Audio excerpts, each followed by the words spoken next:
Hello friends, welcome to பங்குச்சந்தை YouTube channel.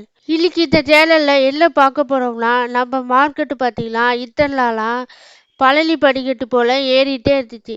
ஆனால் இன்னைக்கு ஒரே அடியாக இறக்கியிருக்காங்க. இதுக்கெல்லாம் என்ன காரணம்? மார்க்கெட் கிராஷில் நம்ம முதலீட்டாளர்கள் என்ன செய்யலாம்? இன்னைக்கு இந்த மார்க்கெட் கிராஷை பயன்படுத்தி நான் ஒரு 4 ஸ்டாக்கை அக்குமுலேட் பண்ணேன். அது என்னென்ன ஸ்டாக்கு?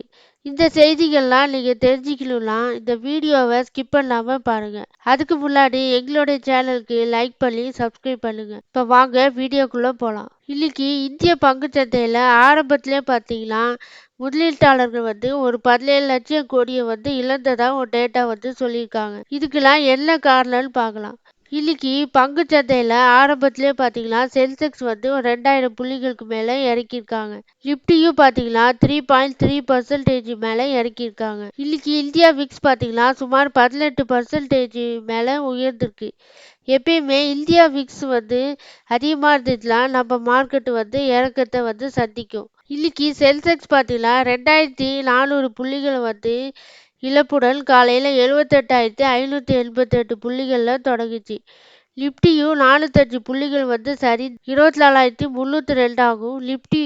பேங்க் நிப்டி பார்த்தீங்கன்னா 764 புள்ளிகள் சரிந்து 50,586 காலையில் தொடங்குச்சு. வெள்ளிக்கிழமைக்கு பிறகு பார்த்தீங்கன்னா நம்ம சந்தையில் மொத்த நிறுவனங்கள் சந்தை மதிப்பு 45 கோடியே 7,64,272.12 இருந்தது.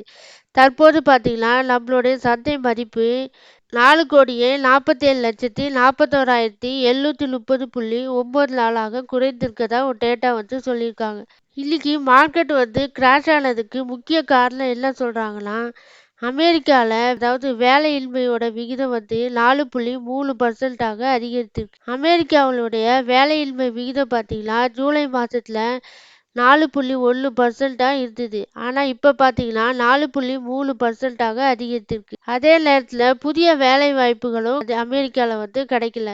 இந்த காரணங்களாலையும் நம்ம மார்க்கெட்டை இறக்கியிருக்காங்க. வெள்ளிக்கிழமையில டவ் பார்த்தீங்கன்னா 600 புள்ளிகள் மற்றும் நாஸ்டாக் பார்த்தீங்கன்னா 425 புள்ளிகள் சரிந்து 10% அதோட உயரத்திலிருந்து கீழே இறங்கியிருக்கு. இது இல்லாமல் இன்னொரு காரணம் என்ன சொல்றாங்கன்னா, இஸ்ரேல் ஹமாஸ் மற்றும் ஈரான் இடையே போர் பதற்றத்தினாலையும் மார்க்கெட்டை இறக்கியிருக்காங்க.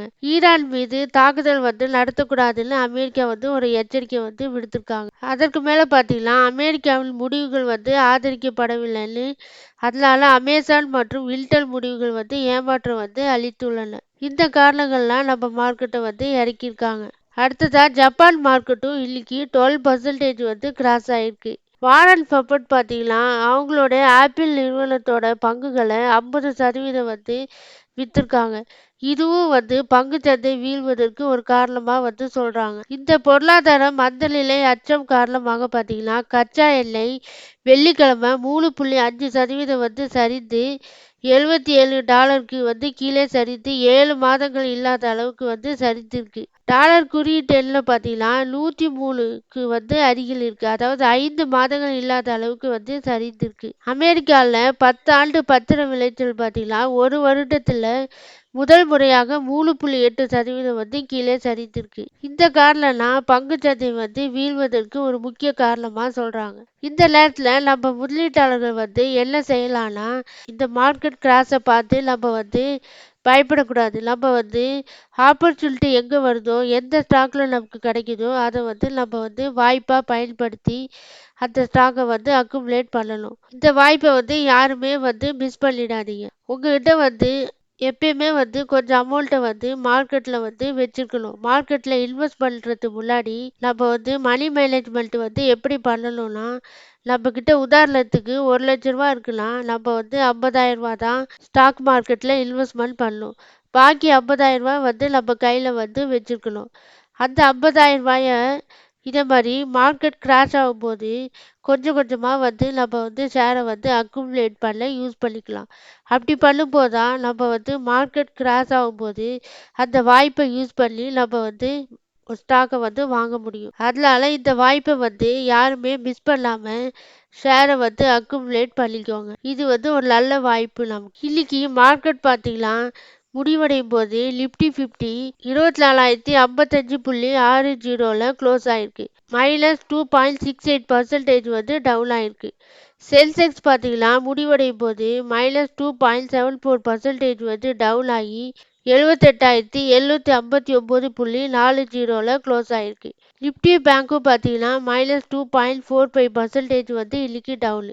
நிஃப்டி ஐடி -3.26% வந்து டவுனு.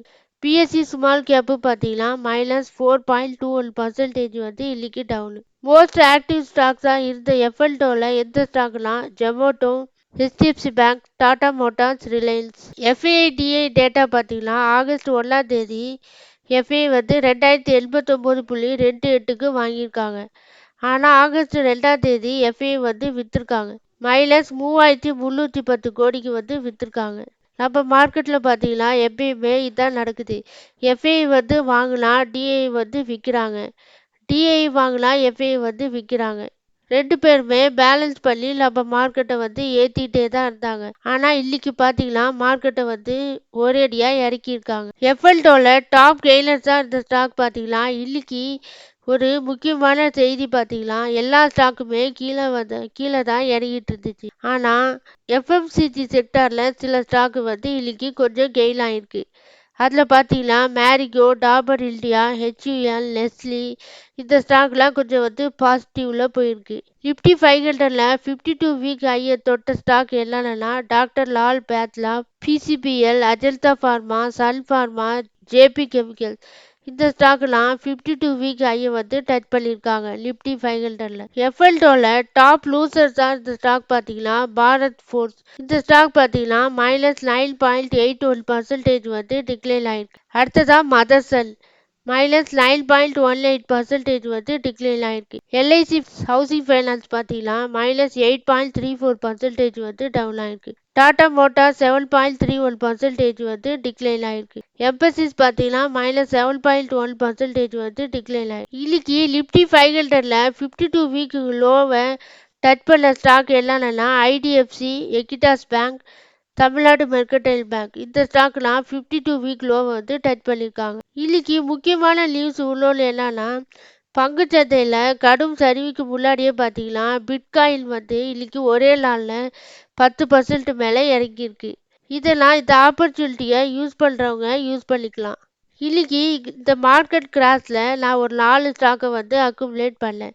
அது என்னென்ன ஸ்டாக்குனா முதலாவதாக நேஷனல் அலுமினியம் கம்பெனி லிமிடெட். இந்த ஸ்டாக்கு வந்து என்கிட்ட இல்லை, அதனால இந்த ஸ்டாக்கோட ஃபண்டமெண்டல்ஸும் நல்லா இருக்குது. இந்த ஸ்டாக்கோட பிஇ வேல்யூவேஷனும் கம்மியாக இருக்குது. செக்டார் பிஇயோட பார்க்கும்போது கம்மியாக தான் இருக்குது. இந்த ஸ்டாக்கோட மூவ்மெண்ட்டும் நல்லா இருக்குது, டிவிடெண்ட் ஈல்டும் நல்லா இருக்குது. அதனால இந்த ஸ்டாக்கை வந்து நான் வந்து இன்னைக்கு கன்சிடர் பண்ணேன். இந்த ஸ்டாக் இன்னைக்கு ஒரு 6% கிட்ட டவுன் ஆச்சு. அடுத்த ஸ்டாக் பார்த்தீங்கன்னா ராஷ்டிரியா கெமிக்கல்ஸ் ஃபெர்டிலைசர் லிமிடெட். இந்த ஸ்டாக்குமே பார்த்தீங்கன்னா இன்னைக்கு ஒரு 7% கிட்ட டவுன் ஆயிருந்துச்சு. இதில் நமக்கு ஒரு நல்ல வாய்ப்பு. இந்த ஸ்டாக்கில் ஒரு நல்ல வந்து ஃபண்டமெண்டல் வைஸ் வந்து ஒரு ஸ்ட்ராங்கான ஸ்டாக்கு தான். இந்த ஸ்டாக்லாம் என்னோட ரேடாரில் இருந்து ஒரு 12% வந்து டவுன் ஆயிருந்துச்சு. அதனால இந்த ஸ்டாக்கை வந்து நான் இன்னைக்கு வந்து கன்சிடர் பண்ணேன். அடுத்த ஸ்டாக் பார்த்தீங்கன்னா எல்ஐசி ஹவுசிங் ஃபினான்ஸ் லிமிடெட். இந்த ஸ்டாக்குமே என்னோட ரேடாரில் இல்லை, அதனால இந்த ஸ்டாக்கை வந்து இன்னைக்கு ஒரு 8% கிட்ட இந்த ஸ்டாக்கு வந்து டவுன் ஆயிருந்துச்சு. இந்த ஸ்டாக்குமே பிஎஸ்ல வந்து நீங்கள் போய் கம்பேர் பண்ணி பார்த்தீங்கன்னா நல்ல ஃபண்டமெண்டலி ஸ்ட்ராங்கான ஸ்டாக்கு தான் இது எல்ஐசி ஹவுசிங் ஃபினான்ஸ். இந்த ஸ்டாக்கு லோ பிஇல தான் ட்ரேட் ஆகிட்டு இருக்கு. இந்த ஸ்டாக்கில் நமக்கு வந்து ஒரு நல்ல வாய்ப்பை வந்து இன்னைக்கு கொடுத்துருக்கு. அதனால இந்த வாய்ப்பை வந்து மிஸ் பண்ணிடாதீங்க. அடுத்த ஸ்டாக் பார்த்தீங்கன்னா எம்பசிஸ் லிமிடெட். இந்த ஸ்டாக்கு பார்த்தீங்கன்னா நான் இன்னைக்கு வந்து கன்சிடர் பண்ணேன். இந்த ஸ்டாக்கு வந்து நான் விற்றுட்டேன், இந்த ஸ்டாக்கை விற்றுட்டேன். ஆனால் விற்றதுலேருந்து இந்த ஸ்டாக்கு பார்த்தீங்கன்னா எனக்கு ஒரு 15% வந்து டவுனில் இருந்துச்சு. அதனால இந்த ஸ்டாக்கை வந்து நான் இன்னைக்கு வந்து கன்சிடர் பண்ணேன். இந்த ஸ்டாக்குமே ஒரு ஃபண்டமெண்டல் வைஸ் வந்து நல்ல ஸ்டாக்கு தான். ஐடி செக்டாரில் நல்ல மூவ்மெண்ட் கொடுக்கக்கூடிய ஒரு ஸ்டாக்கு. அதனால இந்த ஸ்டாக்கை வந்து கன்சிடர் பண்ணேன். இந்த ஸ்டாக்கோட ஃபண்டமெண்டல்ஸ்லாம் உங்களுக்கு வேணும்னா கமெண்ட் பாக்ஸில் சொன்னீங்கன்னா நான் வீடியோவாக போஸ்ட் பண்ணுறேன். இந்த மார்க்கெட் கிராஷில் எல்லாருமே இந்த வாய்ப்பை வந்து பயன்படுத்தி ஷேரை வந்து அக்குமுலேட் பண்ண பாருங்கள்.